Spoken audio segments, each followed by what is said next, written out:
يا مساء الأنوار، يا مساء البطولات، يا مساء الجمال، يا مساء الروقان، يا مساء الفل، يا مساء الفل على الناس الكل. طابت أوقاتكم أينما كنتم. أحمد بدر يحييكم ويمس عليكم. الأهلي بطل للسوبر المصري للمرة ال13 في تاريخه من أصل 20 نسخة لعمر هذا الكاس. الأهلي يفوز على بيراميدز بهدف دون رد عن طريق ركلة جزاء سددها علي معلول مشرف الكرة التونسية على الأراضي المصرية. ركلة جزاء متسبب فيها المشاغب كهربا اللي بات حديث الصباح والمساء في الآونة الأخيرة، واللي بسببه الزمالك يعتذر عن المشاركة أمام الأهلي في بطولة كأس السوبر المصري.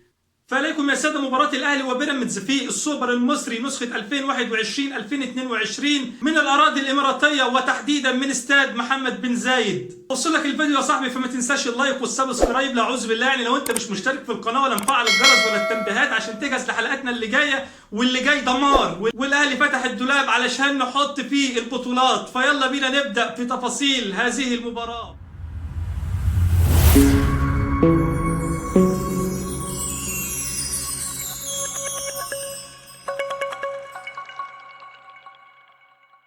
أهلا وسهلا بحضراتكم مرة تانية. الأهلي يفوز على بيراميدز بهدف دون رد في مباراة السوبر المصري نسخة 2021-2022 وتحديدا من استاد محمد بن زايد بالإمارات. مباراة كبيرة جدا قدمها الفريقين، حقيقي من أفضل نسخ كأس السوبر اللي أنا شفتها في حياتي هي هذه النسخة. نسخة هي مثيرة بكل تفاصيلها، بداية من عدم مشاركة الزمالك في هذه النسخة، وكذلك أيضا بيراميدز ينقذ الموقف ويتقبل الدعوة أن يكون هو الطرف الثاني في هذه المباراة بصفته هو وصيف كأس مصر. الزمالك من المفترض ان هو يلعب المباراه ديت بصفته حامل اللقب الدوري العام للدوري المصري، والاهلي بطل كاس مصر. ولكن يشاء القدر ان تحدث في الامور امور علشان تنزل معجزه من السماء لبيراميدز على طبق من ذهب، ان هم يمنون النفس بان هم يحرزوا اول القابهم، ولا سيما أن تكون هذه المباراة هي المعجزة التي يتمنوها منذ قديم الأزل. فبيراميدز يظل منحوس كما هو ويفشل أن يفوز أمام العملاق النادي الأهلي ويخسر هذه المباراة. لكن لا شك أن بيراميدز قدم مباراة كبيرة جدا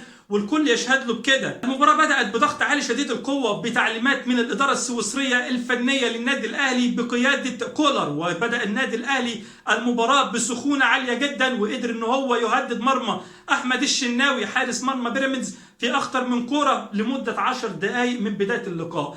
ممكن تقول ربع ساعة مش أكتر من كده الأهلي كان مستحوذ على الجيم بشكل كبير جدا. وبعد ذلك يستفيق بيراميدز ويبدأ إن هو يرسم خطته الفنية بقيادة البرتغالي باتشيكو، وقدر ان هو ينظم عناصر الملعب بتاعته، وقدر ان هو يبدأ مناوراته على مرمى محمد الشناوي حارس مرمى النادي الأهلي، وقدر ان هو يهدد بالفعل مرمى النادي الاهلي في اكتر من كوره. ولكن الحمد لله ان دفاعات الاهلي كانت قويه جدا في هذه المباراه، وكان كولر على اتم الاستعداد لهذه المباراه ومحضر لها بشكل كويس. بيراميدز فضلت مستحوذه على المباراه الى حد الدقيقه 40، بدا الاهلي ان هو ينسجم مره اخرى في اللقاء في اخر 5 دقائق من عمر اللقاء، ولكن شوط اول خالي الوفاض لكل الطرفين. ياتي الشوط الثاني المثير جدا للغايه، كل عناصر النادي الاهلي تتكاتف من اجل الفوز في هذه المباراه، وبيراميدز هو الاخر يحاول ان يكون هي المباراه بالنسبه له وتكون بمثابه بطوله ويتوج بأولى بطولاته وتكون السوبر المصري. ولكن خبرة النادي الأهلي بتتويجه للبطولات وخصوصا بطولة السوبر المصري، البطولة اللي أصلا عمرها كله على بعضه 20 نسخة، قدر الأهلي إن هو يقتنص 13 نسخة من هذه ال20.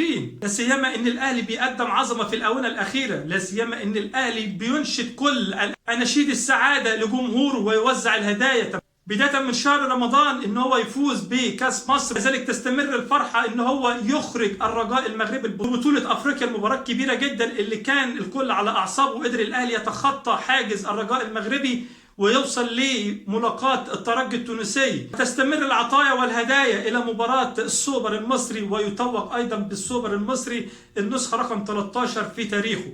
شابوه لعيبه النادي الاهلي، مفيش شك كل واحد من لعيبه النادي الاهلي قدم مباراه كبيره جدا. بطلها الاول وبطل هذا السوبر لا شك محمد الشناوي. محمد الشناوي قدم مباراه عمره، انقذ الاهلي في اكتر من كوره من بيراميدز. بيراميدز ما كانش جاي للترفيه ولا جاي انه يسد خانه ويقول خلاص اهو طرف تاني موجود في المباراه.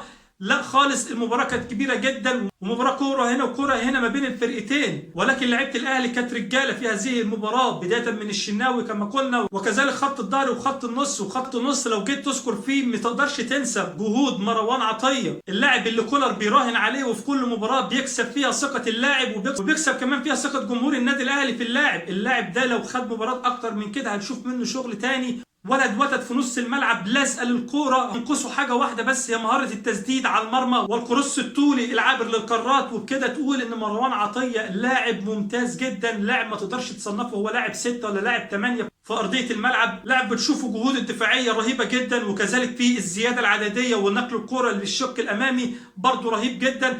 تقدر كمان تتكلم عن حمدي فتحي اللي في اعلى مستوياته الفنيه في الفتره الاخيره. الشق الهجومي ما زال عليه بعض اللوغاريتمات، وده بسبب ان ما فيش البلاي ميكر اللي يقدر يوصل الكوره للشق الهجومي او الاسترايكر زي محمد شريف او كهربا على سبيل المثال.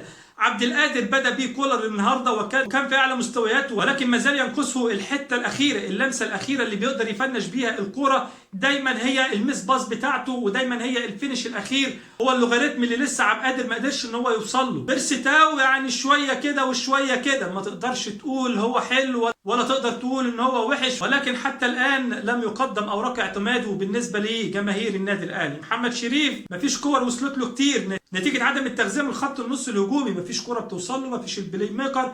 كان المباراه دي محتاج فيها قفشه انه يبدا فيها بشكل اكبر من كده، شفناه في اخر ربع ساعه من المباراه او 10 دقائق من المباراه، ولكن كان محتاج اكتر من كده علشان تقدر تشوف لمسته في الملعب. لكن حقيقي لعيبه الاهلي كلها رجاله، حتى التغييرات اللي عملها كولر كانت في محلها، سواء ديانج او حسين الشحات او طاهر، كل واحد كان بيقدم رسالته في الملعب بشكل كبير، له التعليمات الفنيه من السويسري مارسيل كولر. لو جيت بصيت على بيراميدز الطرف الثاني في هذه المباراه، قدم مباراه كبيره جدا، مباراه عمره، كانت مباراه مشتعله حقيقي ما فيش شك، ولا بنجامل احد ولا بنزكي حد. حقيقي بيراميدز قدم مباراه كبيره، ما كانش ضيف شرف وخلاص، لا ليه بصماته في الملعب، وكان اقرب للتسجيل في مرمى النادي الاهلي في اكتر من كوره، ولكن الحظ والحمد لله كان حليف النادي الاهلي في هذه المباراه. وبيراميدز عنده عناصر ممتازه جدا، عنده لعيبه هايله جدا تقدر تستفاد بيهم كتير جدا، ولكن انت محتاج التوظيف بشكل مثالي. اعتقد ان باتشيكو مدرب كبير يقدر ان هو يوظف اللعيبه، وده اللي شفنا لمساته الفنيه في مباراه الاهلي امام بيراميدز. بالنسبه لي استثنى من لعيبه بيراميدز لاعب واحد بس، هو محمد الشيبي اللاعب الباك اليمين، ما عجبنيش لسوء اخلاقه حقيقي. في كام كوره ثبت ان هذا الولد يفتعل المشاكل ويفتعل الخناقات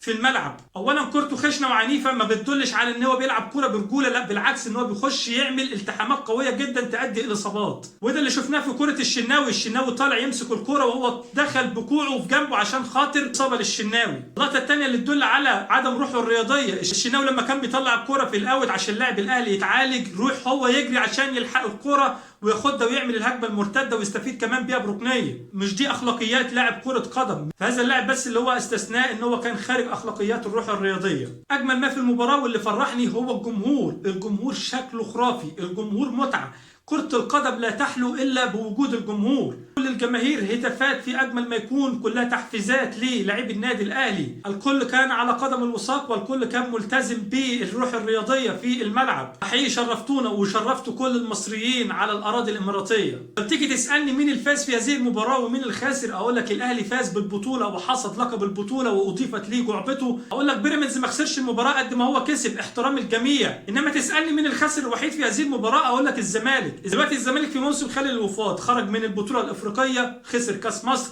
الدوري المصري اي نعم لسه في الملعب، ولكن اعتقد ان هو بعيد عنه ومش قادر يحققه، وبالتالي ما كانش قدامك بطوله غير بطوله كاس السوبر ان انت تقدر تحققها تراضي بيها جمهورك، ومش بعيد كنت تكسب المباراه. مباراه الاهلي والزمالك عمرها ما تكون مقياس ابدا لاداء اللعيبه، الاهلي لما بيكون في افضل حالاته وارد جدا الزمالك لو في اسوء حالاته انه يفوز على الاهلي، وكذلك العكس. فالزمالك خسر هذه المباراه بكل ما فيها، وقدم اعتذاره عدم المشاركه في هذه المباراه لاسباب من رأيي غير مقنعة. الجمهور محتاج فرحة، الجمهور منكم محتاج فرحة، العبوا المباراة ايا كانت النتيجة ايه، اسم ان انت شاركت ولعبت وخط المباراة. اركن كل المشاكل لحين الفصل والانتهاء منها. كل واحد في الاخر هيوصل له حقه، لو ليك حق هتاخده، لو عليك حق هناخده، وفي الاخر الكل يكون متراضي. لكن في الاخر انت رفضت تلعب المباراة بحجة عدم ايقاف كهرباء وحين الفصل من مشكلته الى الان. هي في الاول وفي الاخر وجهات نظر، والكل واحد مقتنع بما يفعله. فمبروك للنادي الاهلي الفوز في هذه المباراة وتتويجه بكاس السوبر المصري نسخة 2021 2022. عرض لك بيراميدز قدمتوا مباراة كبيرة وكنتم رجالة في الملعب ولعبتوا مباراة كبيرة جدا امام النادي الاهلي، وكنتوا على حافة الفوز ان تفوزوا في هذه المباراة. بكده اكون خلصت كل اللي عندي عن مباراة السوبر المصري، مباراة الاهلي وبيراميدز. فما تنساش تعمل لايك وسبسكرايب وتفعل الجرس والتنبيهات، واجهز لحلقاتنا اللي جايه. وفي النهايه لا يسعني الا شكر حضراتكم، طابت اوقاتكم ودمتم في امان الله ورعايته.